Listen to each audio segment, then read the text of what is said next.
You may have seen Sean Penn in movies such as All the King's Men and in Gangster Squad, where he plays these tough and brutal characters, but although the role he did in Mystic River is out of his comfort zone, where he plays a character that has lost a child, it is still probably one of the worst movies he's ever played in.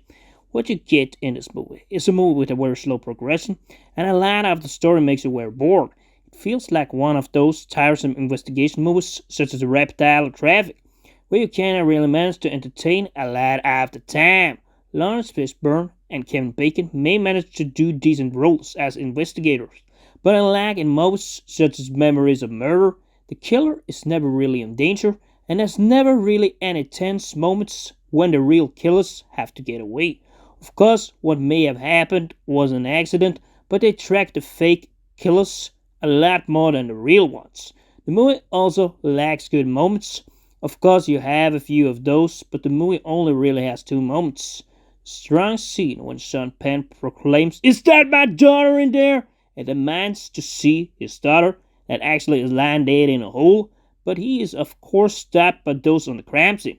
The second moment it has is right towards the end when the character played by Tim Robbins is dragged in his bar in a spat drink situation, and then Sean Penn takes him out in the streets wanting him to admit that he has killed his daughter when he knows that he hasn't.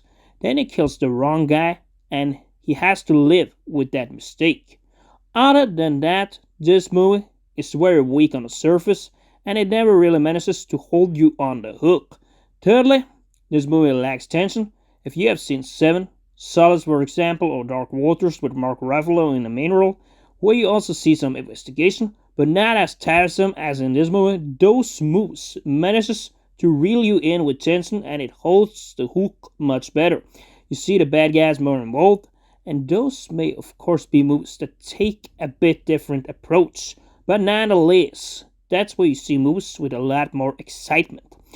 This movie may be a movie that tries to fix you into that deeper meaning, because in the beginning you see this backstory where the main characters as young guys were in a situation where they were up to bad stuff, and one of them got into a car with a bad old man. Then of course in hindsight, Kevin Bacon and Sean Penn talk to each other after the last bad deed is done on how they all could have ended up in that car.